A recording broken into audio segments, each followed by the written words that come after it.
Ano bang sabi, kapatid? Ano ba ang sabi? Siya.org daw, sabi na Tony. Ano ang imam? Ayon sa kanila, ang imam ay... Ito, babasahin ko na, kapatid. Ano? And Islam and don't doubt about their position, they are indeed sinless, ma'asum, and perfect in the highest sense of the word. Tandaan nyo, sabi niya, pinindot nyo raw ang share.org. Di pinindot ko. Perfect in the highest sense of the word. Diba? Saan sa Quran yan? Saan sa Quran yan? That's a challenge. Yung kapatid, binasa niya, nagbasa siya ng 33, verse 33. Sabi, although pinapaliwanag niya, hindi raw kasama yung sa Ahlul Bayt. No, hindi kasama sa Ahlul Bayt si Aisha, pero pag itaas mo yun sa 28, patungkol yun sa mga asawa ng propeta. Pero, kapatid, meron siyang binasa patungkol doon. Para patunayan niya ang dasokol imam. Una-una, walang imam doon, walang 12 imams sa sinasabi doon. Walang sinabing infallible ang 12 imams doon. Sa lahat ng binasa niyang talata, wala kang nabasa, wala kang napatunayan na 12 imams sa infallible. So, yun ang topic natin. Na they are sinless, incapable of sins, mistake inwardly, outwardly. Sabi nga niya kanina, sinulat ko eh. Hindi pwedeng mag-isip na sila yung magkakamali, magkakasala. Patutunayan natin mamaya. Ganun ba sa Quran ang mga propeta? Patutunayan natin. Hindi ba sila nagkamali? Diba? Patutunayan natin muna.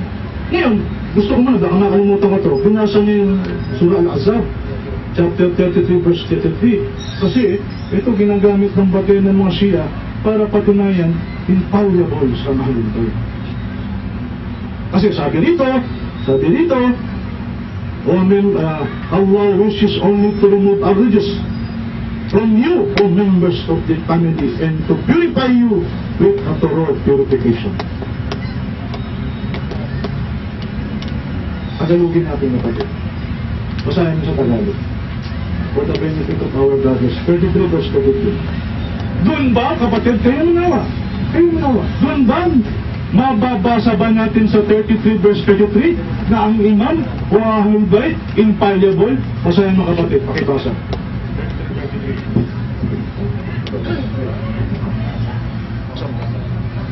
At kayo ay manatili sa inyong tahanan, at huwag kayong gumawa ng nakakaakit na paglalantad ng inyong sarili na kagaya noong panahon ng kamangmangan, at magsipag-aray kayo ng sala, takdang pagdarasal 5 beses sa isang araw, at magbigay kayo ng saka, katungkulang karanggawa, at sundin ninyo si Allah at ang kanyang sugo. Hinahangad lamang ni Allah. Hinahangad lamang ni Allah. Ano? Na mawala sa inyo ang pagkapahamak, kasamaan at kasalanan. O kayong mga kapamilya ng propeta, at gawin kayong dalisay at walang bahid tunis. Hinahangad lamang ni Allah na mawala ang regis sa inyo at upang kayo'y dalisayin. Sa ibang talata kapatid, sa English, to purify you. Pag tinagalog mo yun, upang papaging banalin kayo ni Allah. Banal na ba noon? Hindi po. Allah only wish you to be purified. Banal na ba? Purified na ba? Hindi pa. Mapipurify pa lang. Kapag sumunod, pag nag-hijab, pag hindi nagpakita ng aura, pag nagsala, pag nagsaka, ang gusto lang naman ni Allah, ma-purify kayo. O Ahlul Bayt. Infallible ba yun? Lalabas kapatid, kung yan ang paliwanag nila sa 33, kasi yung root word dyan, yutahhirakum. Tandaan nyo, yutahhirakum.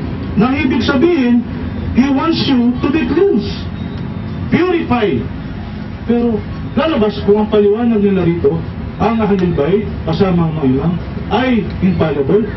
lalabas pati ang mga mananampalataya, infallible eh. Bakit? Basahin mo kapatid sa Surah Al-Ma'idah. Chapter 5. Oh, sige. Chapter 5 verse 3. Basahin natin kapatid, ha? Chapter 5. Tagalogin muna ho natin. Ano ang sinasabi sa chapter 5 verse 3? Ha? Surah Al-Ma'idah verse 3. Ito po, address po ito sa mga mananampalataya. At ang sinabi ni Allah, ito po, no? Sinabi, verse 6. O kayong nagsisampalataya, kung kayo ay nagnais na mag-alay ng sala, hugasan ang inyong mukha. About wudu. Yung bandang huli nito, ang sabi mo ni Allah, patungkol po rito, si Allah ay hindi naghahanap na ilagay kayo sa kahirapan. Dapat nais niya na kayo ay dalisayin. The same word na mababasa mo, yutahirakum, nandun sa chapter 5 verse 3, nandun din sa 33 verse 33. Lalabas, kung sinabi ni Allah sa 33 verse 3, nais ko lang naman, hinahangad lang naman ni Allah na kayo'y dalisayin, papaging banalin, sabi sa Ahlul Bayt, sabi sa Maida, nais din niya sa mga mananampalataya, yung magsasala, yung magsasagawa ng wudu. Nais, ayaw lang naman ni Allah na kayo pahirapan. Nais din naman ni Allah na kayo'y papaging banalin. Yutaharrakun. Di malabas, infallible din pala ang mananampalataya. Hindi lang ang imam, hindi lang ang Ahlul Bayt. Sapagkat the same word, the same idea, yung ginamit, argument is if you're going to level on the argument. Nagkakapatid? Kailan hindi po sinabi doon? Sapagkat kayo Ahlul Bayt ay infallible, hindi po ganun mabasa natin. Hinahangad pa lang ni Allah. Sapagkat hindi pa ho yung po ay desire, yung po ay pagnanais ni Allah. Hindi po niya diniklara na you are infallible already. Hindi po ganun. Nagtataka po ako kasi yung naging conclusion po nila. Diba? Alinaw po ba? Basahin po ninyo, chapter 5, verse 3. So, imams can see al-ghaib. Punta tayo sa ghaib. Ang sabi po rito, kapatid, patungkol po sa al-ghaib, alam mo na imam kasi yung al-ghaib, kapatid. So, sabi po rito, sa Bihar al-Anwar, Imam Abdullah, I have a knowledge about what is in the heavens and what is in the earth, what is in the paradise and what is in the fire, and I know that was before and what is going to happen. Sabi ko, Bihar al-Anwar, usul al-Qabi. Pero kapatid, ganun po ba ang nakalagay sa Quran? Sino po ba ang nakakaalam ng al-ghaib? Sino po ang nakakaalam ng al-ghaib? Pagdating po sa Quran, kapatid, hindi ba si Allah lang? Sino ang nakakaalam ng lingid? Meron po silang nagamiting verse. Si Al-Qidr daw, alam niya ang ghaib. Mali. May mga knowledge na pinaalam si Allah, limitado. Hindi yung kabuuan ng al-ghaib. Patulad ng Isra wal Miraj, yung Miraj ng Nabi Muhammad SAW. Some of the sign, ayaw ni Allah, na ipakita kay Nabi Muhammad SAW. Alam niya ba ang ghaib? Alam niya ba ang ghaib?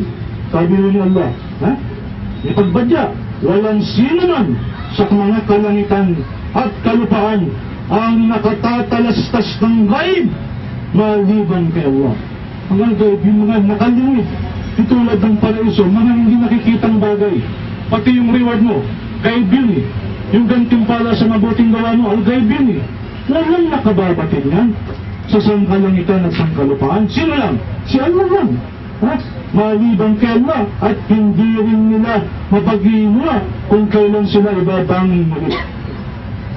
Kung nakakaalam ng mga bagay nito, kundi siya makasisisi na ba ako, kapatid? Kung hindi ko tanggapin yung fundamental belief nila that the imams are maksud, that the imams know the al-ghaib, that the imams are infallible, true and perfect. Hindi ko matanggap. Kung nasa Quran, okay, pag-usapan.